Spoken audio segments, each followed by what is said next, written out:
ये कहानी लेखक की अपनी भावनाओं के द्वारा लिखी गई है। इस कहानी को सुनकर आप अपना मनोरंजन कर सकते हैं। इस कहानी में दर्शाए गए पात्र, उत्पादन और घटनाएं सभी काल्पनिक हैं। कहानी किसी भी व्यक्ति के भावनाओं, प्रथाओं और परंपराओं का अपमान नहीं करती है। ये कहानी पूरी तरह से काल्पनिक है। दोस्तों, सिर्फ आपसे एक ही रिक्वेस्ट है कि आप हमारी वीडियो को लाइक और सब्सक्राइब कर लिया कीजिए, क्योंकि हम इसे बहुत ही मेहनत से बनाते हैं और आप बिना लाइक और सब्सक्राइब किया ही चले जाते हैं। प्लीज प्लीज प्लीज, यह आपका प्यार होगा हमारे लिए। आप हमारे चैनल को लाइक और सब्सक्राइब जरूर कर लिया कीजिए, जिससे हमें लगेगा कि हमारी मेहनत व्यर्थ नहीं जा रही है और आपको हमारी वीडियो पसंद आई, और इसी तरह हम आगे भी अच्छी अच्छी स्टोरी आपके लिए लाते रहेंगे। तो चलिए अब बढ़ते हैं आगे स्टोरी में। पर वो कुछ कर भी तो नहीं सकते, क्योंकि नफरत करने की वजह तो उन लोगों ने खुद ही ईशानी को दिया है। दर्शित, रेहान, अयान भी तो यही सोच रहे थे। ये उन सब का कर्म का फल है जो अब उन्हें मिल रही है। उनकी बहन उनसे बहुत दूर हो गई है, उन्हें अपना परिवार भी नहीं मानती है, और आगे की कोई कह नहीं सकता कि वो उन्हें अपनी फैमिली मानेगी भी कि नहीं, पहले की तरह उनसे बात करेगी भी कि नहीं। अब तो ईशानी को उन सब की कोई जरूरत भी नहीं है। जैसे उन लोगों ने पहले ईशानी को अपनाने से मना कर दिया था, जैसे ईशानी के साम भी प्रिया से प्यार करते थे और प्रिंसेस की तरह रखते हैं, आज ठीक उसी तरह ईशानी ने भी उन सब को ठुकरा दिया है और फैमिली मानने से इनकार कर दिया है।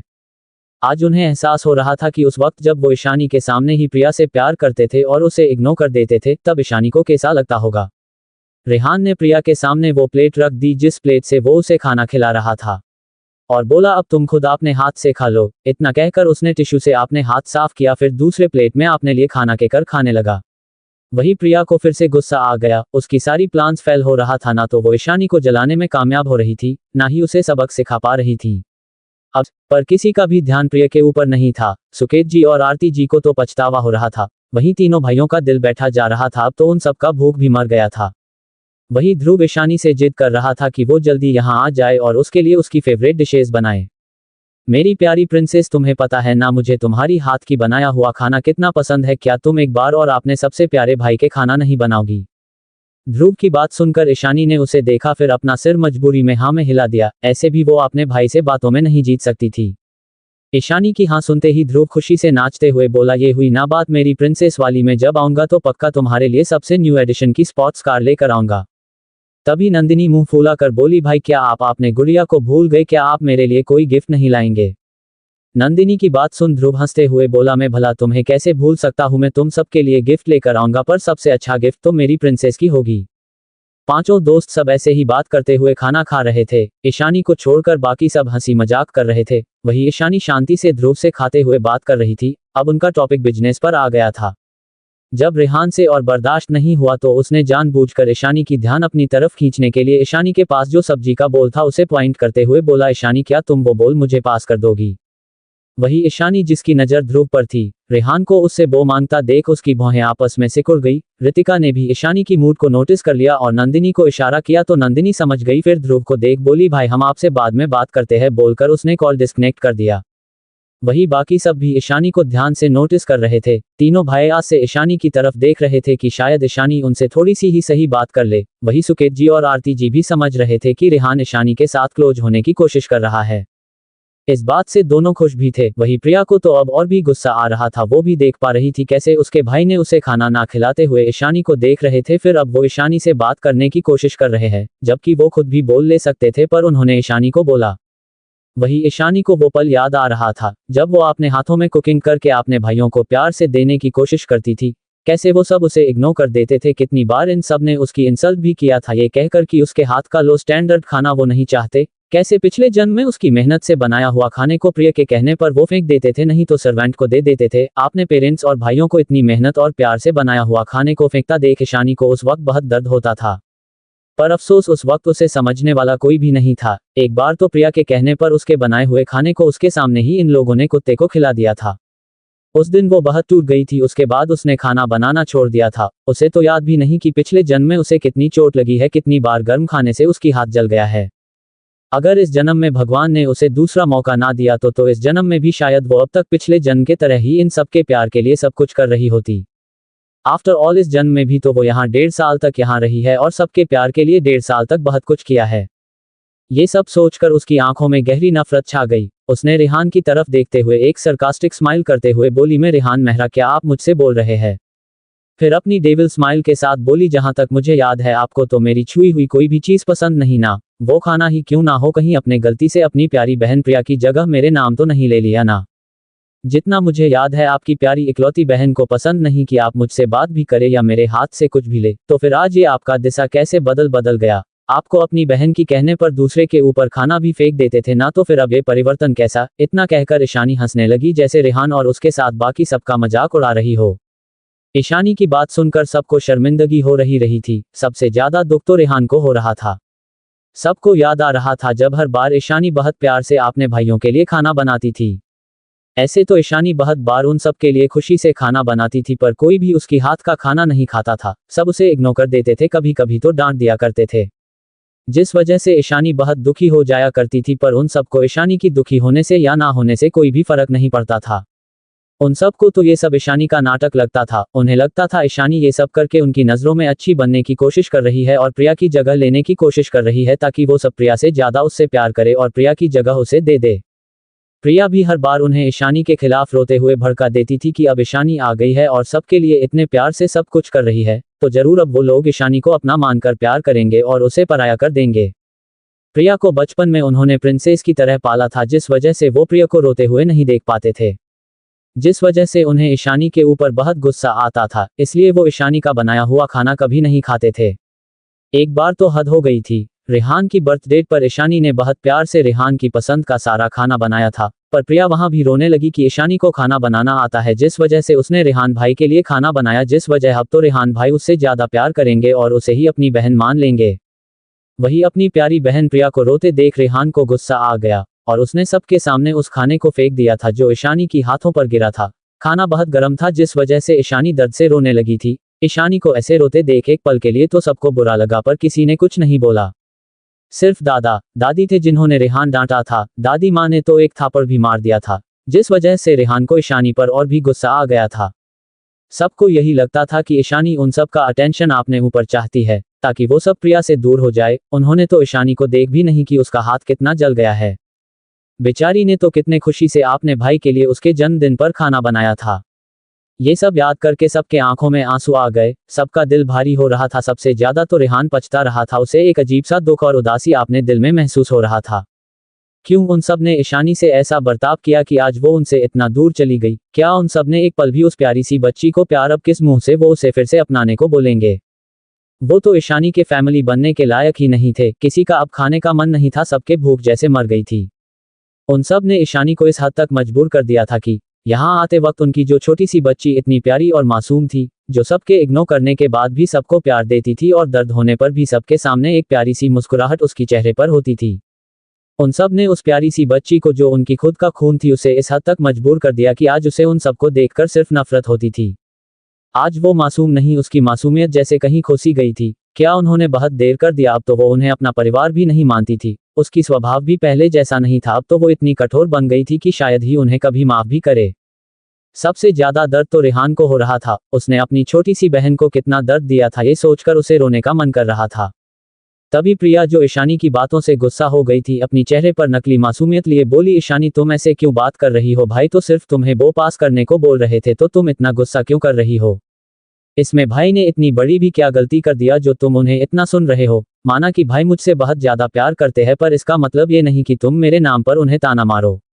इतना कहकर वो अपनी जगह से उठी और ईशानी के पास चली गई और वो उठाया जैसे वो रेहान को देने वाली हो, पर इस वक्त उसकी चेहरे पर एक चालाकी भरी मुस्कुराहट थी। उसने बोल को उठाया, फिर मन ही मन डेविल स्माइल करते हुए बोली, अब देखो मैं क्या करती हूँ, बहुत बेइज्जती कर चुकी हो तुम मेरी। फिर वो ऐसे नाटक करने लगी जैसे वो गिर रही हो, फिर लड़खड़ा कर उस बोल को ऐसे गिराया जैसे वो ईशानी के ऊपर गिरे।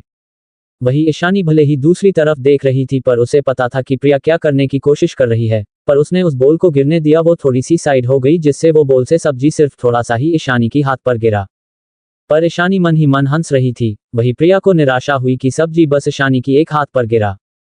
तभी ईशानी अपनी जगह से उठ गई। सब्जी ज्यादा गर्म तो नहीं था, फिर भी उसकी हाथ बस थोड़ी सी लाल हो गई थी। वही ईशानी की हाथ के ऊपर गर्म सब्जी गिरता देख सुकेत जी, आरती जी और तीनों भाई चिंता में आ गए। उन्हें ईशानी की बहुत चिंता होने लगी कि कहीं उनकी बेटी को दर्द तो नहीं हो रहा है।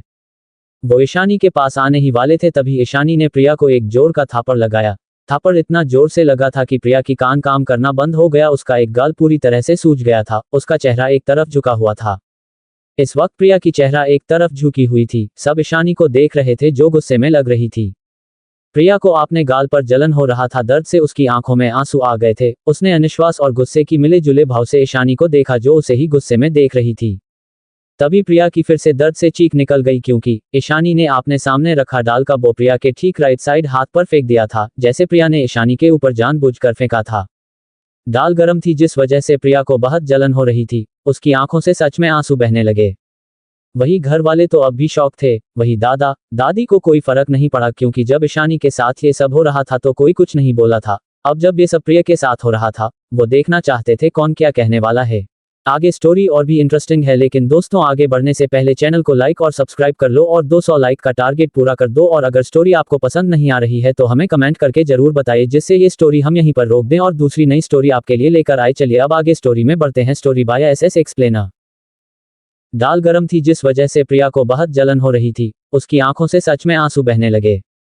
वही घर वाले तो अब भी शौक थे, वही दादा दादी को कोई फर्क नहीं पड़ा, क्योंकि जब ईशानी के साथ ये सब हो रहा था तो कोई कुछ नहीं बोला था। अब जब ये सब प्रिया के साथ हो रहा था, वो देखना चाहते थे कौन क्या कहने वाला है।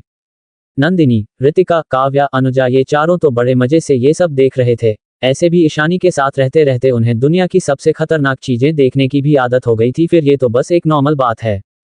उन्होंने तो ईशानी को अपने दुश्मन को एसिड से नहलाते हुए देखा था, तो फिर इस गरम दाल के प्रिया के ऊपर फेंकने से भला वो क्यों शौक होंगे। प्रिया को चिल्लाते देख आरती जी, दर्शित, रेहान सब उसके पास आ गए। आरती जी ने प्रिया की हाथ को पकड़ लिया। जब सब ने प्रिया की हाथ को देखा तो प्रिया की हाथ थोड़ा लाल हो गया था, गर्म दाल गिरने से। आरती जी ने प्रिया की हाथ को धीरे धीरे टिश्यू से साफ करते हुए ईशानी से बोली, ये क्या हरकत है, अपनी बहन के साथ ऐसा कैसे कर सकती हो तुम? देखो उसकी हाथ कितना जल रहा है। वही प्रिया जो गुस्से और दर्द से पागल हो रही थी, जैसे ही उसने अपनी मोम और भाइयों को अपनी केयर करते देखा तो दर्द में भी उसके दिल में एक सेटिस्फैक्शन आ गई। प्रिया ने मन ही मन सोचा, लगता है यही सही टाइम है इस 2 कौड़ी की ईशानी को सबके नजरों में गिराने का। मैं भी देखती हूँ तुम मेरी जाल से कैसे बचती हो। अब तो घर वालों के सामने और तेरी दोस्तों के सामने आगरी मैंने तुझे नीचे ना गिरा दिया ना, तो मैं भी प्रिया मेहरा नहीं। अगर एक बार ईशानी के दोस्त उससे अलग हो गए तब ये ईशानी क्या करेगी, मैं भी देखती हूँ। इन सब की वजह से ही उड़ रही है ना, अब देखो मैं कैसे तुम्हारी दोस्तों को छिनकर अपने साइड करती हूँ। इतना सोचकर उसने नाटक करते हुए और जोर से रोते हुए सबको देखते हुए बोली, मोम भाई आप ईशानी पर ज्यादा नाराज मत होइए, शायद ये मुझसे बहुत गुस्सा है इसलिए इसने मुझे मारा होगा। उसने ये सब ऐसे कहा जैसे सबको लगे कि वो कितनी अच्छी है, और ईशानी की उसके साथ इतने बदतमीज करने के बाद भी, थापड़ मारने के बाद भी वो ईशानी को बचाना चाहती है। पर असलियत क्या है ईशानी और उसके दोस्त जानते थे। दर्शित ने ना चाहकर भी सॉफ्ट टोन में ईशानी की तरफ देखकर पूछा, तुमने प्रिया पर हाथ क्यों उठाया और तुमने ये डाल के फेंका प्रिया के ऊपर? प्रिया ने तो बस गलती से बोल गिरा दिया था, क्या इसके लिए तुम्हें इतने हाइपर होने की जरूरत है? तभी रितिका की नजर जब ईशानी की हाथ पर गई तो वो जल्दी उठकर ईशानी के पास आ गई और ईशानी हाथ को पकड़ लिया जो रेड हो गया था। ऐसे भी ईशानी की स्किन दूध जैसी सफेद थी, जिस वजह से उसकी स्किन पर रेड निशान बहुत ज्यादा दिख रहा था। क्यूटी तुम्हारी हाथ तो जल गई है। इतना कहकर वो तुरंत एक बोल में पानी ले आए और ईशानी की हाथ को उसमें डूबा दिया। उसकी सारे दोस्त भी उसके पास आ गए। किसी को नहीं पता था कि प्रिया ने जिस सब्जी को गिराया था वो थोड़ा गर्म था, और अब तक ईशानी को प्रिया को सबक सिखाते देख तीनों ही मजा ले रहे थे, जिस वजह से उन्होंने ठीक से ईशानी की हाथ को देखा नहीं था। वही जब आरती जी और दर्शित और बाकी सब ने ईशानी की हाथ को देखा जो लाल हो गई थी, तो सबको याद आया कि प्रिया की हाथ से सब्जी ईशानी पर गिर गई थी, जरूर इस वजह से उसे चोट लग गई होगी। दर्शित ने जल्दी से प्रिया की हाथ को छोड़ दिया और ईशानी के पास गया और उसकी हाथ पकड़ने की कोशिश करते हुए बोला, तुम्हारी हाथ तो जल गई है, जल्दी चलो मेडिसिन लगा लो वरना जलन कम नहीं होगी। उसकी आवाज में प्यार और चिंता दोनों ही झलक रहा था। पर जैसे ही उसने ईशानी के हाथ को छुआ, ईशानी ने दर्शित की हाथ को झटक दिया। अब तक तो रेहान अयान भी प्रिया को छोड़ ईशानी के पास आ गए थे। ईशानी को खुद को ऐसे झटकते हुए देख दर्शित को बहुत बुरा लगा, पर उसने कुछ नहीं बोला। वही आरती जी को भी ईशानी की चिंता हो रही थी, पर वो जानती थी अगर वो इस वक्त ईशानी के पास गई तो शायद ईशानी और भी गुस्सा हो जाए, इसलिए वो अभी भी वहीं खड़ी थी। उन्होंने प्रिया की हाथ को छोड़ दिया था। अब तो उन्हें जैसे याद ही नहीं थी कि प्रिया दर्द में है, वो तो बस ईशानी की तरफ ही अपनी कंसर्न भरी नजरों से देख रही थी। और ये सब देखकर प्रिया का गुस्सा पल पल बढ़ता जा रहा था। उसे बिल्कुल बर्दाश्त नहीं हो रहा था कि उसकी फैमिली उसे छोड़ उस कल की आई हुई ईशानी की इतनी केयर कर रहे हैं। ये बात उसे ईशानी से और भी ज्यादा नफरत करने पर मजबूर कर रही थी। वही ईशानी ने दर्शित को झटकते हुए बोली, मिस्टर दर्शित मेहरा प्लीज मुझसे दूर रहिए, मुझे अनजान लोगों की टच पसंद नहीं है। फिर उसने प्रिया को एक बार अपनी कोल्ड नजरों से नफरत से देखा, फिर आरती जी की तरफ देखकर बोली, मिसेस मेहरा मैंने आपसे पहले कहा था ना, मेरा इस फैमिली से कोई रिश्ता नहीं है। तो फिर आपकी हिम्मत कैसे हुई अपनी कचरे से उठाई हुई बेटी को मेरी बहन कहने की? मेरी बहनों का स्टैंडर्ड आपकी इस कचरे से बहुत ज्यादा है, इसलिए अगली बार मुझे इस घटिया की बहन कहने की और मेरा रिश्ता किसी से जोड़ने की कोशिश भी मत करना। आपकी इस बेटी की स्टैंडर्ड तो मेरी सर्वेंट से भी बहुत नीचे है, ईशानी ने प्रिया की बेइज्जती करते हुए बोला। अपनी इतनी इंसल्ट होता देख और ईशानी को उसे कचरा कहते देख प्रिया को गुस्सा तो बहुत आ रहा था, पर वो चुपचाप खड़ी थी ताकि किसी को भी उसकी गुस्से का अंदाजा ना हो जाए। ईशानी फिर दर्शित की तरफ देखकर मेकिंग स्माइल करते हुए बोली, मिस्टर दर्शित मेहरा, मैं आपकी तरह अंधी नहीं हूँ जो ये भी समझ नहीं पाऊंगी कि कौन जानबूझकर मुझे हर्ट करना चाहता है और कौन अनजाने में। अगर अपनी बहन की इतनी ही चिंता है तो आप उसे संभाल कर रखिए ताकि जाने अनजाने में वो किसी ऐसे इंसान को प्रोवोक ना करे जिसे वो सहन ही ना कर पाए। सब ईशानी की बात को समझ रहे थे कि ईशानी क्या कहने की कोशिश कर रही है। वही प्रिया की आंखें गुस्से और आंसू की वजह से लाल हो गई थी। पहले उसकी कोई भी प्लान फेल नहीं हुई थी तो फिर अब बार बार उसकी सारी प्लानिंग फेल क्यों हो रही है। ईशानी वहां से सीधा अपने रूम की तरफ चली गई। उसके पीछे पीछे बाकी सब भी चले गए। नंदिनी भी आइस क्यूब और मेडिकल किट लेकर ईशानी के रूम की तरफ चली गई। बाकी सब वही रह गए। दादाजी और दादी माँ को भी ईशानी की चिंता हो रही थी, इसलिए वो भी वहां से चले गए। वही बाकी सब बस ऐसे ही चुप रह गए। दर्शित आपने उस हाथ को देख रहा था जिसे ईशानी ने झटक दिया था। क्या उसकी बहन को अब उसका छूना भी पसंद नहीं है? तभी रिहान दर्शित की कंधे पर हाथ रख के बोला, भाई आप ज्यादा उदास मत होइए, आप देखना ईशानी एक दिन फिर से पहले की तरह हो जाएगी और फिर से हम सबको एक दिन भाई बोलेगी। ये सब कहते हुए उसकी आंखों में नमी थी क्योंकि उसे आपने ही कही बात पर भरोसा नहीं था। अयान भी ऊपर ईशानी की रूम की तरफ देखकर बोला, भाई उसे चोट लगी है, उसे दर्द हो रहा होगा और इस सब से उसका गुस्सा होना लाजमी है। उसकी गुस्सा एक बार शांत हो जाए तो हम फिर से उसे मनाने की कोशिश करेंगे। तीनों को ईशानी की चोट देखकर चिंता हो रही थी, पर वो कर भी क्या सकते थे। ईशानी तो उन्हें खुद को हाथ लगाने भी नहीं देती थी। तभी दर्शित, जो अब तक रिहान और अयान की बात को सुन रहा था और दुखी मन से अपने हाथ को देख रहा था, उसने अपना सिर झटका और सबको देखते हुए बोला, ये सब हमारे कर्मों का फल है। जब वो यहाँ इस घर में थी तक हम सब उसके साथ ऐसे ही बिहेव करते थे, अब वो भी हम सब से ऐसे ही बर्ताव कर रही है और हमें अनजान मान रही है। उसने तो हम सब के साथ बस अभी ऐसा बर्ताव किया है और हमें अभी से दुख हो रहा, पर हम सब ने तो उसके साथ 1.5 साल तक ऐसे ही बर्ताव किया है। तो जरा सोचिए उसे कैसा लगा होगा उस वक्त जब उसकी खुद की फैमिली उसे प्यार करने की जगह अपनाने से मना करके उसे अजनबियों जैसा बर्ताव किया था। तो क्या तुम दोनों को लगता है वो इतनी आसानी से हमें माफ कर देगी? इतना कहकर दर्शित वहां से चला गया। सुकेत जी, जो अब तक चुपचाप खड़े थे, उन्होंने आज भी कुछ नहीं बोला। उन्होंने आज फिर से ईशानी की आंखों में उन सब के लिए नफरत देख था जिस वजह से उन्हें ऐसा लग रहा था जैसे किसी भी पल वो गिल्ट और दर्द में मर जाएंगे। वही प्रिया की तो गुस्से का कोई ठिकाना ही नहीं था। दर्द उसे हो रही है, ईशानी से ज्यादा चोट उसे लगी है, फिर भी उसकी फैमिली ईशानी के बारे में ही सोच रहे हैं, उसकी तरफ तो कोई देख भी नहीं रहा है। गुस्से में प्रिया की मुठ्ठियां कसी हुई थी। उसने अपने गुस्से को छुपा लिया और रोते हुए बोली, सॉरी मोम डैड, भाई ये सब मेरी वजह से हो रहा है। अगर मैंने गलती से ईशानी के ऊपर सब्जी ना गिराया होता तो ईशानी गुस्सा नहीं होती और ना ही उसने मुझे थापड़ मारा होता और ना ही मेरे ऊपर गर्म चीजें फेंकती। ये सब मेरी गलती है। इतना कहकर वो रोने लगी। वो सबका ध्यान अपनी चोट की तरफ लाना चाहती थी ताकि सब देखें कि ईशानी से ज्यादा चोट उसे लगी है और सबकी मन में ईशानी के लिए जो थोड़ी अफेक्शन आई है वो उसे धीरे धीरे फिर से बदल सके और फिर से पहले की तरह सबको ईशानी से नफरत करने पर मजबूर कर दे। पर किसी भी ध्यान उस पर नहीं था। रेहान और अयान तो आपने ही सोच में थे कि उन्हें अब कैसे अपनी बहन ईशानी को मनाना है, क्योंकि उन्हें भी पहले वाली ईशानी की बहुत याद आ रही थी, जो उन्हें भाई भाई कहते हुए थकती नहीं थी, जो उन्हें प्यार से भाई बुलाकर उनके पास बैठ जाती थी। ये सब जब भी उन्हें याद आता था तब तब उनकी दिल में एक टीसी उठती थी। आखिरकार थी तो वो उनकी अपनी ही बहन, जिन्हें उन्होंने ही खुद से इतना दूर कर दिया है कि आज वो उन सबसे नफरत करती है। सुकेत जी भी प्रिया की बातें सुनने की मूड में नहीं थे। उन्हें बहुत पछतावा हो रहा था ईशानी से पास्ट में इसे बर्ताव करने के लिए। उन्हें आज भी रह रह कर हर दिन याद आ जाती थी जब ईशानी उन्हें पापा कहकर उनके पीछे भागती थी उन्हें टिफिन देने के लिए। कैसे वो उस वक्त छोटी से बच्ची होकर भी उनकी मनपसंद की खाना बनत थी, जबकि वो उस खाने को खाते भी नहीं थे। ये सब सोचकर उन्हें बहुत दर्द और पछतावा हो रहा था अपने किए पर। आरती जी का भी यही हाल था। उन्हें भी 4 साल पहले वाली ईशानी की याद आ रही थी, जो उनके हाथ पकड़कर उन्हें मामा बुलाकर उन्हें अपनी हर दिन की स्कूल के एक्टिविटीज के बारे में बताने की कोशिश करती थी, जबकि वो तो उसकी कोई बात सुनने की बजाय प्रिया की बात सुनते थे और ईशानी से इरिटेट होकर उसे डांट देते थे।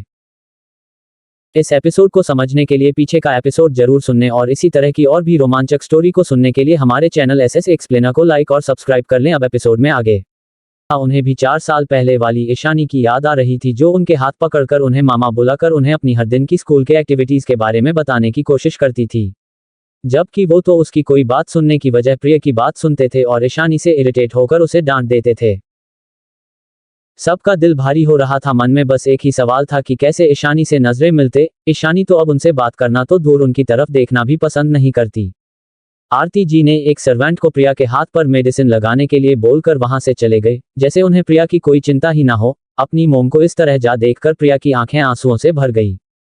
क्यों, क्या अब उसकी मोम को उसकी कोई परवाह नहीं है? क्या ईशानी की आप आने की वजह से सब कुछ बदल रहा है? उसे इस बात पर घुस भी आ रहा थी क्यों उस दो कैद की ईशानी की सब इतना केयर दिखा रहे हैं, जबकि वो तो बचपन से उनके साथ रही है उनकी प्रिंसेस की तरह। पहले भी तो जब ईशानी इस घर में आई थी तब प्रिया ने सबके नजरों में ईशानी को गिरा दिया था। तब तो उसके मोम, डैड और भाइयों को इस ईशानी की कोई परवाह नहीं थी, तो फिर अब क्यों उन्हें उसकी फिक्र हो रही है? पहले अगर उसे एक खरोच भी आ जाती तो उसकी मोम, डैड, भाई सब परेशान हो जाते थे और छोटी सी चोट पर भी डॉक्टर बुला लेते थे। तो आज उन्हें क्या उसकी फीका नहीं है? आज तो ईशानी ने सबके सामने से थापड़ मारा, इतनी गर्म चीजें उसके ऊपर फेंक दिया, फिर भी किसी ने भी ईशानी को कुछ नहीं बोला। ईशानी से ज्यादा चोट उसे लगी है, फिर भी उसके घर वाले उसे छोड़कर उस ईशानी की फिक्र कर रहे हैं और उसे ऐसे इग्नोर कर रहे हैं जैसे वो उनके लिए कुछ हो ही ना। उसने अपनी आंखों में आंसू लिए आपने डैड और भाइयों की तरफ देखा जिनकी नजरें कहीं और थी। फिर सुकेत जी भी वहां से अपने रूम की तरफ चले गए, फिर रेहान और अयान भी वहां से चले गए। उन सब के जाने के बाद प्रिया खुद को और नहीं रोक पाए। इस बार सच में उसकी आंखों में आंसू आ गए थे, उसे गुस्सा भी काफी आ रहा था। वही एक सर्वेंट मेडिसिन और आइस क्यूब लेकर प्रिया के पास आए, हालांकि वो थोड़ी डरी हुई थी प्रिया की लाल आंखों को देखकर, क्योंकि प्रिया सिर्फ घर वालों के सामने ही अच्छी बनकर रहती थी, बाकी सर्वेंट को तो वो किसी कचरे की तरह देखते, इसलिए सर्वेंट से उसकी बर्ताव काफी बुरा था। फिर भी उसे अपना काम तो करना ही था ना, इसलिए वो प्रिया के पास आकर बोली, मिस प्रिया, चली मैं आपके चोट पर मेडिसिन लगा देती हूँ। जब प्रिया ने उस सर्वेंट की बात सुनी तो उसे और भी गुस्सा आ गया। उसे ऐसा लग रहा था जैसे ये मेडिसिन नहीं बल्कि उसकी चोट के लिए नमक मिर्ची है, इसलिए उसने गुस्से में उस सर्वेंट को देखा, फिर गुस्से से उसे एक नज़र देखकर अपनी रूम की तरफ चली गई।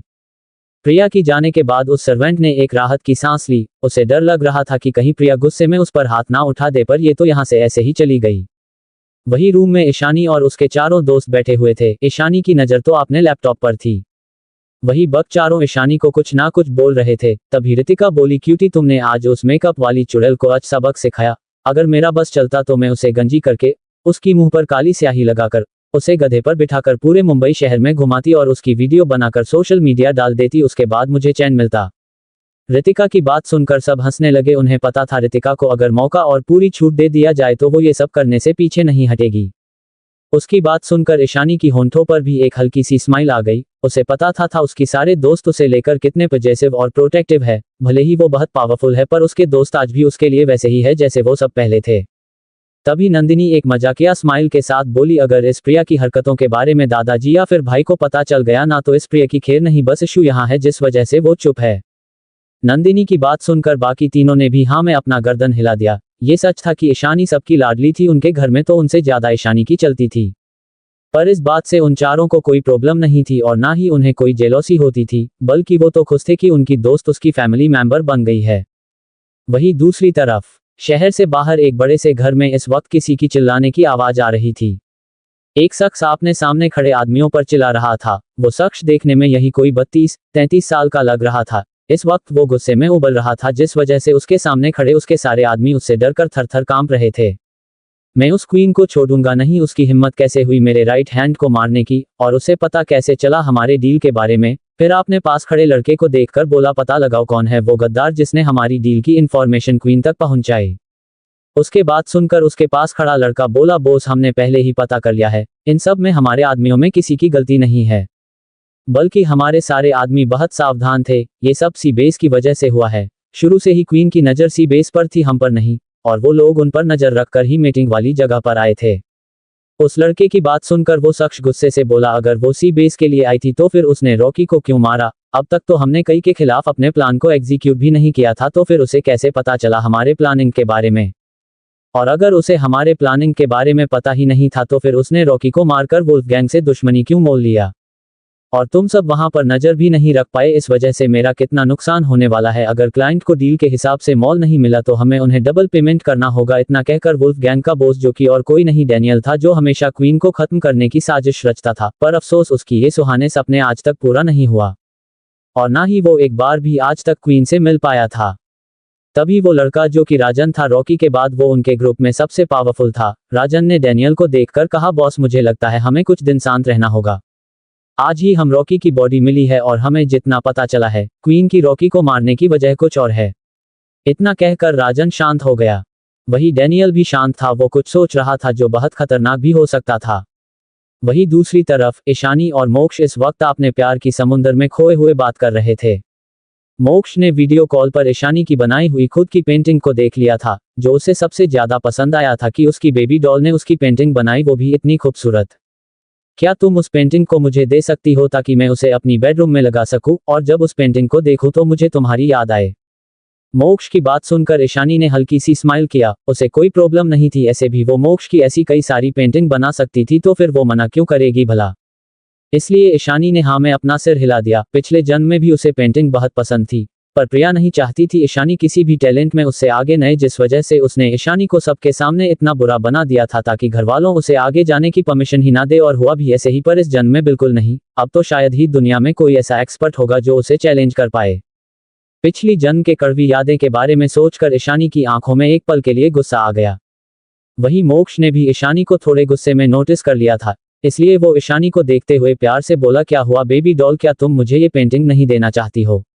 क्या मेरी पेंटिंग तुम्हें इतना पसंद है? फिर एक नटी स्माइल के साथ ईशानी को देखकर बोला, अगर मेरी बेबी डॉल को मुझे देखना इतना पसंद है तो फिर अगर तुम चाहो तो मुझे करीब से दिन रात हर पल देख सकती, मुझे कोई प्रॉब्लम नहीं होगी। ऐसे भी मैं तो चाहता हूँ कि मेरी बेबी डॉल हर पल मेरे सामने रहे, दिन रात सोते जागते। मोक्ष की बात सुनकर शर्म से ईशानी की गाल लाल हो गए थे और वो मोक्ष से नजरें चुरा रही थी। वही ईशानी की इस हरकत से मोक्ष को हंसी आ गई। वो तो यही चाहता था ताकि ईशानी की माइंड डाइवर्ट हो जाए, जो कि उसने बखूबी कर दिया था। ऐसे ही बात करते करते दोनों को वक्त का पता ही नहीं चला। ईशानी आज दिन भर अपनी काम की वजह से काफी थक गई थी, इसलिए वो सो गई, पर अब भी उनका वीडियो कॉल कनेक्ट था। वही मोक्ष अब भी अपनी बेबी डॉल की सोते हुए प्यारे मासूम चेहरे को देख रहा था। और ऐसे ही ईशानी को देखते देखते जब मोक्ष भी नींद के आगोश चला गया, उसे खुद भी पता नहीं चला। सुबह का वक्त, मेहरा मैंशन हॉल में सब बैठे हुए थे। रितिका, काव्या, अनुजा, नंदिनी चारों बैठकर दादाजी और दादी माँ से हंस हंस कर बात कर रहे थे। वही बाकी सब भी वहीं बैठकर उन सबको देख रहे थे। प्रिया को काफी गुस्सा आ रहा था। उसकी गाल की सूजन कल से थोड़ी बेहतर थी, हाथ भी थोड़ा बेहतर था, फिर भी प्रिया जानबूझकर ऐसे बैठी थी ताकि उसके पेरेंट्स और चारों भाइयों इस चोट को देखे और उन्हें गिल्ट फीला। समीर भी मीटिंग से वापस आ गया था। उसने प्रिया से पूछा था उसकी चोट के बारे में, इसलिए प्रिया ने जब बुझकर बढ़ा चढ़ाकर सब कुछ बताया था कि कैसे ईशानी ने उसे मारा और गर्म खाना फेंका। ताजी बाकी कोई ना सही, पर उसके समीर भाई उसके लिए ईशानी से बदला ले। पर दर्शित ने आगे आकर उसका सारा प्लान चौपट कर दिया और सारी बातें समीर को बता दिया, जिस वजह से उल्टा समीर ने प्रिया को डांटा था। ईशानी वहां नहीं थी, पर सब ईशानी को देखना चाहते थे। कल की बातें सबकी दिमाग में घूम रही थी। ईशानी तैयार होकर नीचे आए। आज उसे हॉस्पिटल जाना था शिवम का चेकअप करने के लिए। जैसे ही वो नीचे आई, सबकी नजर उसकी तरफ चली गई। आज ईशानी बहुत खूबसूरत लग रही थी। ईशानी की दोस्तों को तो पहले से ही पता था कि ईशानी हॉस्पिटल जाने वाली है, इसलिए दादाजी और दादी माँ को बोलकर ईशानी हॉस्पिटल के लिए निकल गई। बाहर जैकी कार में ईशानी की इंतजार कर रहा था। ईशानी जाकर कार के अंदर बैठ गई तो जैकी ईशानी की तरफ देखकर बोला, बोस मुझे खबर मिली है कि वुल्फ गैंग आपके बारे में इंफॉर्मेशन निकालने की कोशिश कर रहा है, क्योंकि उन्हें अभी तक ये पता नहीं कि हमने उसकी राइट हैंड रॉकी को क्यों मारा। उन्हें तो लगता है कि ये सब कुछ सी बेस की वजह से हो रहा है। उसकी बात सुनकर भी ईशानी के फेस पर कोई एक्सप्रेशन नहीं आया। वो अपनी खाली नजरों से बाहर की तरफ देखते हुए बोली, जब किसी की मौत करीब हो तो वो और भी इम्पल्सिव हो जाता है, और लगता है वुल्फ गैंग के साथ यही हो रहा है। ईशानी की बात सुनकर जैकी ने भी अपना सिर हाँ में हिला दिया। आज उसे अपनी बोस कुछ ज्यादा ही शांत लग रही थी, जो कि तूफान के आने की पहली की शांति लग रही थी। कुछ देर बाद ईशानी की कार आकर रजवंश हॉस्पिटल के आगे रुकी। ईशानी ने जैकी को वहीं रुकने के लिए बोलकर अपने हाथ में एक छोटा सा बैग लेकर अंदर चली गई। ईशानी के जाने के बाद जैकी ने जल्दी से अपने फोन निकाला और बिना सोचे समझे मोक्ष को कॉल लगा दिया। उसने बहुत मीठी मीठी बात बोला कर कि वो ईशानी बॉस की सबसे खास है और हमेशा बॉस की इन्फॉर्मेशन मोक्ष को देगा, बोलकर उस दिन मोक्ष से उसका नंबर ले लिया था। और ये बात ईशानी को भी पता था, पर उसने कुछ नहीं बोली, क्योंकि उसे पता था जैकी कितना ड्रामेबाज है। उसे ये भी पता था कि जैकी इसके बारे में मोक्ष को सारी बातें बता देता है। पर इस बात से ईशानी को कोई फर्क नहीं पड़ा, क्योंकि ऐसे भी ईशानी ने मोक्ष को जो वॉच दिया था उसके जरिए मोक्ष हर पल उसे ट्रैक कर सकता था। पर जैकी को अब तक यही लगता था कि उसकी बॉस को इन सब के बारे में कुछ भी नहीं पता है। जैकी मोक्ष के कॉल उठाने का इंतजार कर रहा था। थोड़ी देर बाद जैकी को मोक्ष की कोल्ड आवाज सुनाई दिया, जैकी ने तुरंत बोला, जीजू आपको पता है आज ईशानी बोस हॉस्पिटल आई है और उनके हाथ में एक बैग था, मुझे तो लगता है उसमें कुछ चॉकलेट और खाने का गिफ्ट है। आपको पता है आज तक बोस ने मुझे ऐसे कुछ भी लेकर कोई गिफ्ट नहीं दिया, उन्होंने तो आज तक सिर्फ मुझे कार्स और दूसरी चीजें ही गिफ्ट किया है, वो भी मेरे जिद पर। वही मोक्ष आपने कार में बैठ जैकी की बचकाना बातें सुनकर चिढ़ते हुए आपने सर्द आवाज में बोला, तो क्या तुम चाहते हो कि मैं तुम्हें चॉकलेट गिफ्ट करूं? मोक्ष की बात सुनकर जैकी एक पल के लिए ठिठक गया, गिर बेशर्मी से बोला, क्यों नहीं, मैं आपका सबसे अच्छा साला हूं तो आपको तो मुझे गिफ्ट देना ही चाहिए। फिर कुछ सोचकर बोला, जीजू कहीं ऐसा तो नहीं कि बोस ने जिसके लिए गिफ्ट लिया है वो उनके लिए हम सबसे इम्पोर्टेंट है। जैकी की बिना सिर पैर की बात सुनकर मोक्ष ने कॉल काट दिया, क्योंकि उसे पहले से पता था कि ईशानी हॉस्पिटल जाने वाली है तो जरूर उसने शिवम की छोटी बहन के लिए कुछ लिया होगा, क्योंकि उसने हॉस्पिटल में देखा था कि उसकी बेबी डॉल जो हमेशा कोल्ड रहती थी, अपने आप को किसी को छूने भी नहीं देती थी, पर उस दिन उस लड़की से कितने प्यार और अफेक्शन से बात कर रही थी। जैसे ही फोन से बीप की आवाज आई, जैकी ने फोन को नाराजगी से देखा, उसे समझ नहीं आ रहा था इतने इंपॉर्टेंट बात के बीच में उसके जीजू ने फोन क्यों रख दिया। वही मोक्ष के कार में मोक्ष का फोन स्पीकर पर था, क्योंकि मोक्ष अपने लैपटॉप पर कुछ काम कर रहा था। आगे तेजस जैकी की बात सुन अपनी हंसी कंट्रोल करके बैठा हुए था। जैसे ही मोक्ष ने कॉल काट दिया, तेजस की हंसी छूट गई, वो ठहाके मारकर हंसते हुए बोला, वाह तेरा ये जबरदस्ती का साला तो बड़ा मजेदार है और कितना डेयरिंग बाज है वो, जो माफिया किंग और बिजनेस वर्ल्ड की बादशाह से भी बिना डरे चॉकलेट गिफ्ट मांग रहा है। लगता है अब तेरा डर खत्म हो रहा है मोक्ष। तेजस की बात सुनकर मोक्ष ने उसे अपनी खतरनाक नजरों से घूर कर देखा, फिर आपने लैपटॉप पर काम करने लगा। तेजस ने मोक्ष की नजरें देख चुप हो गया, पर उसे अब भी बहुत हंसी आ रही थी, पर वो इस डेविल को और गुस्सा दिलाना नहीं चाहता था, इसलिए चुप होकर बैठ गया। वही ईशानी हॉस्पिटल के अंदर चली गई और लिफ्ट से ऊपर चली गई। कुछ देर में वो 4th फ्लोर पर पहुंच गई। डॉक्टर शशांक वही बाहर ईशानी के आने का इंतजार कर रहे थे। ईशानी को देखते ही उन्होंने फॉर्मली ग्रीट किया और दोनों शिवम की रूम की तरफ चले गए। थोड़ी देर में दोनों प्राइवेट रूम के पास पहुंच गए और दोनों अंदर चले गए। इस वक्त वहां शिवम के पापा धीरेन जी और संध्या जी और सुरभि भी मौजूद थे, क्योंकि थोड़ी देर पहले ही शिवम को होश आया था। जैसे ही तीनों की नजर ईशानी पर गई, तीनों खुश हो गए। सुरभि ने तो खुशी से उछालते हुए आगे जाकर ईशानी को गले लगा लिया। ईशानी ने सुरभि को कुछ नहीं बोली, उसने एक स्माइल के साथ सुरभि के सिर पर प्यार से हाथ फेरा। ये नज़ारा देखकर तो फिर से सब शॉक थे। उन्हें तो लगा था उस दिन सुरभि बहुत रो रही थी, इसलिए डॉक्टर ईशा ने सुरभि को हक करने पर कुछ नहीं बोला, पर आज तो सब ठीक था। फिर भी डॉक्टर ईशा इतनी शांत थी और सुरभि को प्यार से ट्रीट कर रही थी, ये उन सब के लिए किसी सदमे से कम नहीं था। सिर्फ मिस्टर एंड मिसेस जिंदल ही नहीं, डॉक्टर शशांक मिश्रा और रूम में खड़े बाकी दो नर्स भी पूरी तरह से हैरान थे। उन्हें तो समझ ही नहीं आ रहा था ये हो क्या रहा है। उन्होंने तो सुना था डॉक्टर ईशा एक बहुत ही खतरनाक इंसान है, आज तक किसी ने भी उन्हें इतने प्यार से बिहेव करते हुए नहीं देखा था। उन्होंने तो ये भी सुना था डॉक्टर ईशा इतनी क्रूअल है कि अगर कोई उनके मना करने के बाद भी जबरदस्ती उन्हें ढूंढने की कोशिश करता या ट्रीटमेंट के लिए उन्हें फोर्स करने की कोशिश करता तो डॉक्टर ईशा उन्हें एक पल में बर्बाद कर देती थी। कुछ लोगों का तो उन्होंने नामो निशान तक मिटा दिया था। फिर उनके सामने जो डॉक्टर ईशा खड़ी है, जो इतने प्यार से बिहेव कर रही है, वो तो उस हार्टलेस डॉक्टर ईशा जैसी कहीं से भी नहीं लग रही है। तो क्या उन्हें आज तक कोई गलतफहमी हुई थी, क्योंकि उनके सामने खड़ी डॉक्टर ईशा तो कितनी प्यारी और लवेबल लग रही है। तभी ईशानी ने अपने हाथ में पड़ के बैग से एक बॉक्स निकालकर सुरभि को दे दिया और उसे प्यार से बोली, ये तुम्हारे लिए है गुड़िया। ईशानी की दी हुई बॉक्स को देखकर तो सुरभि की खुशी का कोई ठिकाना नहीं था। वो खुशी से उछलते हुए ईशानी की फिर से गले लगकर बोली, थैंक यू ईशा दी इस गिफ्ट के लिए। फिर उस चॉकलेट बॉक्स को अपनी चमकती हुई आंखों से देखकर बोली, थैंक यू दी, ये तो मेरी फेवरेट चॉकलेट है। उसकी बात सुनकर ईशानी ने उसके सिर पर हाथ फेरकर प्यार से बोली, ठीक है, मैं तुम्हें और भी चॉकलेट दे दूंगी ये खत्म होने के बाद। उसकी बात सुनकर सुरभि खुश हो गई और फिर आपने मोम डैड की तरफ देखकर बोली, देखा मोम डैड, ईशा दी मुझसे कितना प्यार करती है, उन्होंने मेरे लिए मेरी फेवरेट चॉकलेट दिया है, वो भी इतना सारा, और आप तो अपनी मासूम सी बेटी को हमेशा चॉकलेट खाने से मना कर देते हो। उसकी बात सुनकर धीरेन जी और प्रिया जी हंसने लगे। वो खुश थे कि उनकी बेटी डॉक्टर ईशा के साथ इतनी खुश है, वो जानते थे उनकी बेटी ड्रामा करने में माहिर है। संध्या जी हंसते हुए बोली, हाँ वो तो दिख रहा है कि तेरी डॉक्टर ईशा दी तुझे कितना प्यार करती है, पर अपनी बचकानी हरकतों से उन्हें ज्यादा परेशान मत कर देना, समझी। अपनी मोम की बात सुनकर सुरभि ने मुंह फूला कर बोली, क्या मोम, मैं क्यों भला अपनी ईशा दी को परेशान करूंगी, मैं तो कितनी शांत और अच्छी बच्ची हूँ। फिर ईशानी की तरफ देखकर बोली है ना ईशा दी, मैं बहुत अच्छी बच्ची हूँ ना, और मैं तो आपको परेशान नहीं करती हूँ ना। उसकी बात सुनकर और उसे मुंह फुलाते देखकर ईशानी को हंसी आ गई। फिर उसने हंसते हुए बोला, बिल्कुल गुड़िया, तुम बहुत स्वीट और अच्छी बच्ची हो। वही ईशानी की बात सुनकर धीरेन जी और संध्या जी को हंसी आ रही थी। उन्हें लगा नहीं था कि बस 3 दिनों में सुरभि और डॉक्टर ईशा की बॉन्डिंग इतनी स्ट्रांग हो जाएगी कि डॉक्टर ईशा सुरभि को इतने प्यार से ट्रीट करेंगे। तभी शिवम, जो मेडिसिन की वजह से सो गया था, रूम की शोर सुनकर उसकी आंखें खुल गई। शिवम को उठता देख सब उसकी तरफ देखने लगे। डॉक्टर शशांक ने दोनों नर्स को बाहर भेज दिया। ईशानी शिवम के पास चली गई। शिवम बस ईशानी को देख रहा था, अब भी उसे ज्यादा बोलने से मना किया गया था। ईशानी ने शिवम की पल्स चेक किया और उसे कल की कंडीशन और रिपोर्ट चेक किया। फिर शिवम को देखकर पूछा, अब तुम्हें कैसा महसूस हो रहा है? शिवम की वो मासूम आंखें ईशानी को अपने पिछले जन्म की याद दिला रही थी, जिस वजह से वो चाहकर भी शिवम के साथ पेशेंट या फिर अनजान की तरह बिहेव नहीं कर पा रही थी। भले ही इस जन्म में उसके पास रिश्तों को कोई कमी नहीं थी, पर पिछले जन्म में यही एक इंसान था जो उसे अपनी सगी बहन से बढ़कर मानता था। ये उसका वही भाई था जो हर राखी पर उसके लिए गिफ्ट दिया करता था, जबकि उसके खुद के भाई उसे गिफ्ट देना तो दूर, उससे राखी भी नहीं बांधने देते थे।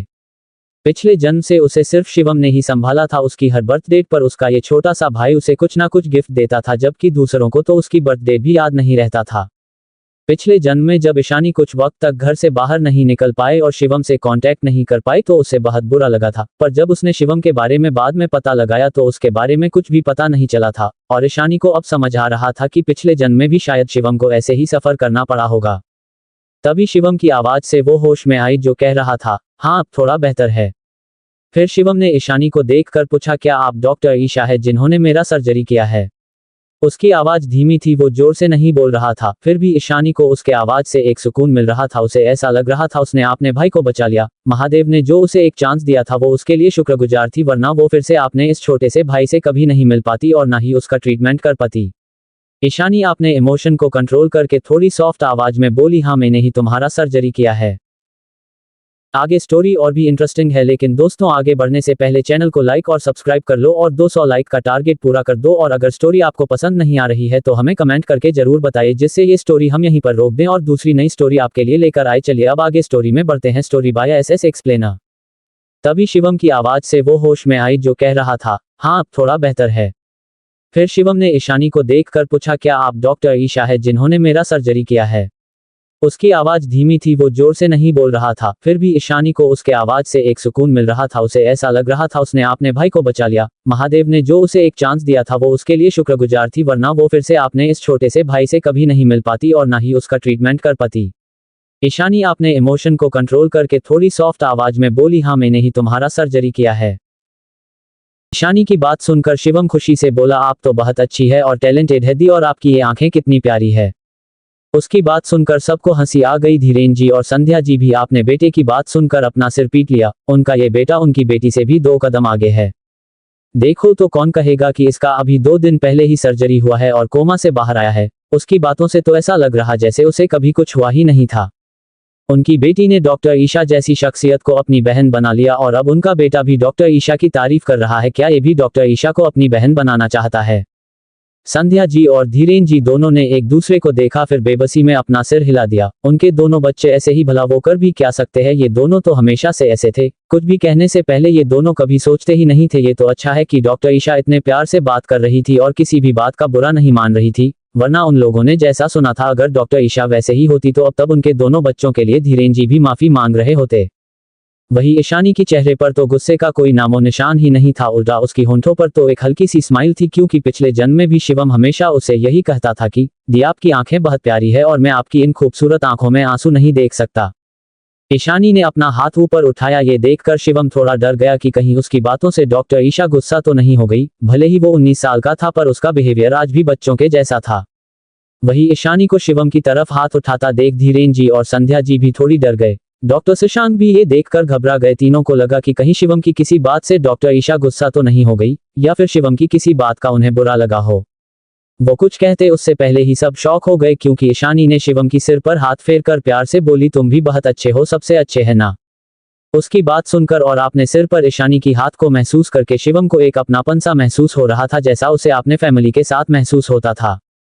उसकी होंठों पर ईशानी की बात सुनकर एक प्यारी सी स्माइल आ गई और वो खुशी से बोला, हाँ दी मैं तो अच्छा हूँ और क्यूट भी, तो क्या आप मेरी दी बनेगी? फिर कुछ सोचकर बोला, अगर आप मेरी बड़ी बहन बन गई तो मैं आपके साथ अपनी पॉकेट मनी शेयर करूंगा।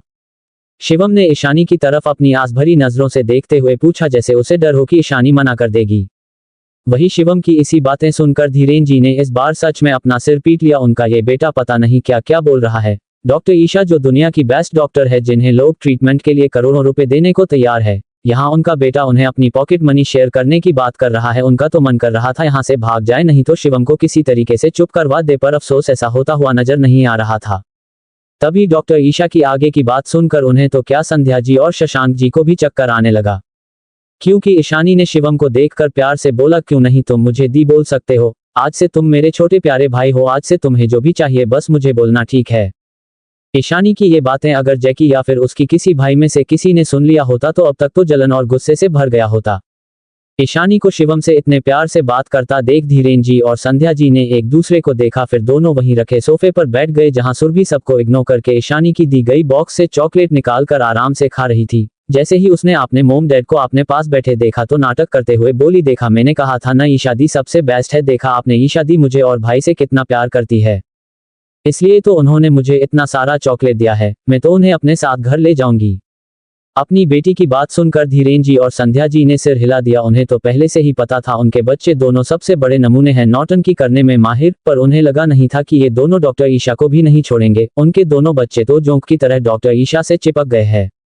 तभी संध्या जी अपने पति को देखकर अपनी इनोसेंट स्माइल के साथ अपनी चमकती आंखें को झपकाते हुए बोली, देखिए ना दोनों बच्चे डॉक्टर ईशा को कितने पसंद करते और उन्हें अपनी बहन मानते हैं। डॉक्टर ईशा भी दोनों से कितनी प्यार कर रही है, तो क्यों ना हम डॉक्टर ईशा को अडॉप्ट करके लीगली अपनी बेटी बना दे। संध्या जी की बात सुनकर तो धीरेन जी का मुंह खुला का खुला रह गया। बच्चे तो बच्चे, अब तो उनकी बीबी भी उस पागलपन वाली लिस्ट में शामिल हो गई है। अब तो उन्हें लग रहा था ये सारे गुण उनके बच्चे के अंदर जरूर उनके बीवी से ही आई होगी। संध्या जी बहुत मासूम थी, उन्हें क्या लगता है डॉक्टर ईशा जैसी इतनी बड़ी शख्सियत उनकी अडॉप्टेड बेटी बनेगी। उन्होंने अपना सिर हिला दिया और वो कह भी क्या सकते थे। वही ईशानी ने भी संध्या जी की बात सुन ली थी। उसे थोड़ी हंसी आ रही थी, उसे पता था संध्या जी बहुत इनोसेंट है। पिछले जन्म में भी शिवम से ईशानी के बारे में सुनकर उन्होंने ईशानी को गोद लेने की जिद पकड़ लिया था, पर ईशानी ने ही उन्हें कॉल पर मना किया था, क्योंकि उसे कभी शिवम के साथ उसके घर जाने का मौका ही नहीं मिला था। तभी ईशानी ने जो बैग आपने साथ लाया था उसके अंदर से कुछ सप्लीमेंट और मेडिसिन निकाला जो उसने शिवम के लिए खुद लिया था। उसके हेल्थ कंडीशन को देखकर ईशानी ने उस मेडिसिन को वहां रखा, फिर डॉक्टर शशांक को मेडिसिन और सप्लीमेंट लेने का डोज और टाइम ठीक से बता दिया। वहीं डॉक्टर शशांक मिश्रा तो शौक होकर उस मेडिसिन को देख रहे थे। ईशानी को बहुत काम था, जिस वजह ईशानी ने फिर से कल या परसों आएगी वादा करके रूम से बाहर चली गई। उसने जाने के बाद शिवम और सुरभि फिर से मायूस हो गए। वही डॉक्टर ईशा को शिवम की इतनी केयर करता देख मिस्टर एंड मिसेस जिंदल बहुत खुश थे। उन्हें तो अब सच में ऐसा लग रहा था काश डॉक्टर ईशा उनकी बेटी होती, नहीं तो वो अभी उनकी बेटी बनने के लिए मान जाती तो कितना अच्छा होता। उन्हें इतनी अच्छी और प्यारी बड़ी बेटी मिल जाती, पर अफसोस वो जानते थे ऐसा कुछ नहीं होने वाला, क्योंकि उन्हें पता था डॉक्टर ईशा की स्टैंडर्ड बहुत हाई होगी। जब उन्होंने डॉक्टर शशांक को देख जो अब तक उस मेडिसिन को देख रहे थे जो डॉक्टर ईशा ने उनके बेटे के लिए लाया था, तो धीरेन जी ने पूछा, क्या हुआ डॉक्टर शशांक, आप ऐसे उस मेडिसिन को बार बार क्यों देख रहे हैं। धीरेन जी की बात सुनकर डॉक्टर शशांक होश में आए और बोले, कुछ नहीं बस देख रहा था, क्योंकि ये मेडिसिन सोने से भी ज्यादा कीमती है। इस मेडिसिन को देखकर पता चलता है कि जरूर इस मेडिसिन को मेडिसिन वर्ल्ड की जीनियस डॉक्टर क्वीन ने बनाया होगा। क्यों, एक वही है जो दुनिया की हर बीमारी के लिए मेडिसिन बना सकती है और बहुत न्यू प्रोजेक्ट करके न्यू मेडिसिन भी डेवलप करते हैं, जो कि क्वीन फार्मा और लेबोरेटरी में बनता है। और डॉक्टर ईशा ने जो मेडिसिन मिस्टर शिवम के लिए दिया है वो मेडिसिन लाखों का होगा। डॉक्टर शशांक की बात सुनकर तो धीरेन जी को फिर से एक झटका लगा था। वही संध्या जी भी हैरान थी, पर उन्हें थोड़ा गिल्ट भी फील हो रहा था। एक तो डॉक्टर ईशा ने उनके बेटे की जान बचाई, इतनी क्रिटिकल सर्जरी किया, फिर भी इतना रिक्वेस्ट करने के बाद भी डॉक्टर ईशा ने उनसे कोई पैसा नहीं लिया, और अब उन्होंने शिवम के लिए इतना कॉस्टली मेडिसिन भी दे दिया जिसे शायद वो अपनी पूरी कनेक्शन को यूज करने के बाद भी नहीं ला पाते। वही शिवम भी शौक था और हैरानी से बोला, क्या सच में मेरी दी मेरे बारे में कितना सोचती है, पक्का वो उन्हें मेरे लिए ये लाने के लिए बहुत पैसा खर्च करना पड़ा होगा, पक्का अगली बार मैं उन्हें अपनी सारी पॉकेट मनी दे दूंगा। कितना प्यार करती है मुझे दी, शिवम धीरे से बोल रहा था। तभी सुरभि जो आराम से चॉकलेट खा रही थी वो अपने हाथ हिलाते हुए बोली, पर मुझे ये सारी चॉकलेट ईशा दी ने गिफ्ट दिया है, देखो कितने टेस्टी है, और उन्होंने ये भी कहा है मुझे जो भी चाहिए वो मुझे लाकर देंगी, तो इस हिसाब से वो सबसे ज्यादा प्यार मुझसे करते हैं। सुरभि की बात सुनकर शिवम चिढ़ गया। वही धीरेन जी और संध्या जी ने फिर से अपना सिर पीट लिए, हाय री उनके ये नालायक बच्चे। वहीं दूसरी तरफ ईशानी इस वक्त कार में बैठी थी, जैकी मुंह फुलाकर ड्राइव कर रहा था। उसे भी अब अपनी ईशानी बॉस से गिफ्ट चाहिए था। थोड़ी देर में उनकी कार आकर मेहरा मैंशन के आगे रुकी तो ईशानी अंदर चली गई। रॉकी भी अपने बॉस के साथ मुंह फुलाकर अंदर चला गया। हॉल में इस वक्त मोहिनी महाजन और राहुल बैठे हुए थे, बाकी फैमिली भी उनके पास बैठे बातें कर रहे थे। जैसे ही ईशानी और जैकी हॉल में पहुंचे सबकी नजरें उन पर चली गई। वही राहुल भी अपनी हवस भरी नजरों से ईशानी को देखने लगा। वही आज मोहिनी महाजन की होंठों पर भी ईशानी को देखकर एक नकली मुस्कुराहट थी। आखिरकार ईशानी इतनी इन्फ्लुएंशियल जो थी, अब तो उन्हें प्रिया को छोड़कर ईशानी को भी अपनी बहू बनाने का मन कर रहा था, ताकि उनकी बिजनेस और भी तरक्की करे। राहुल की नजर को ईशानी की तरफ देखकर जैकी की भौहें वापस में सिकुड़ गई। उसे ये लड़का कुछ ठीक नहीं लग रहा था।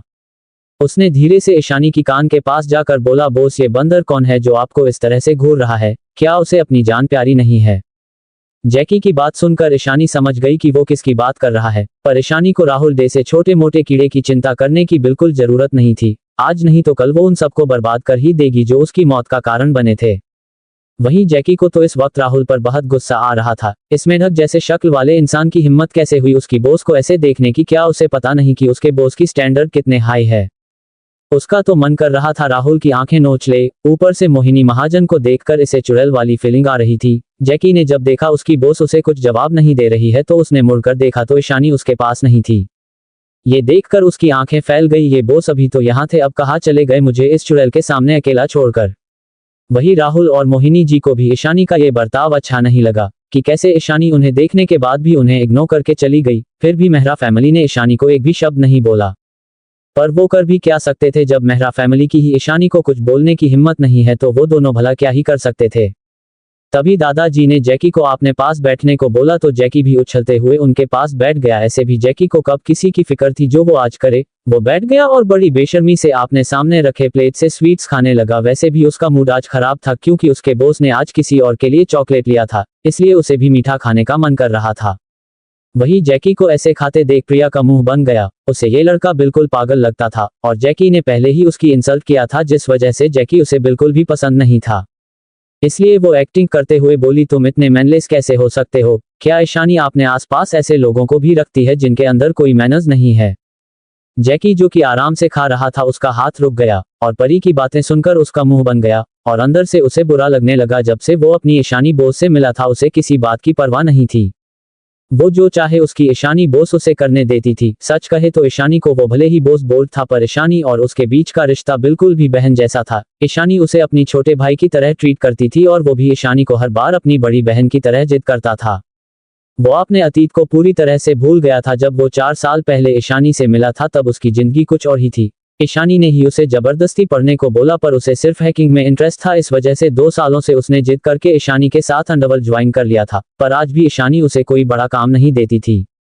जैकी को चुप देखकर प्रिया ने उसकी और भी इंसल्ट करने के इरादा से बोली, तुम्हें ये बात पता नहीं है क्या जब किसी गेस्ट के घर जाते हैं तो कैसे बिहेव करना चाहिए? ईशानी कितनी बड़ी डॉक्टर है, अगर तुम उसके साथ रहते हो तुम्हें डाइग्निफाइड होना चाहिए। क्या ईशानी ऐसे ही किसी को भी अपने साथ रख लेती है? क्या उसे अपनी रेपुटेशन चिंता नहीं है? घर के सभी लोग प्रिया की बातें सुनकर कुछ कहना चाहते थे, पर उन्हें समझ नहीं आ रहा था मोहिनी महाजन और राहुल के आप प्रिया को कैसे डांटे। जो भी हो वो प्रिया के ससुराल वाले थे, अगर उन्होंने अभी कुछ कहा तो प्रिया की रेप्यूटेशन खराब होगी।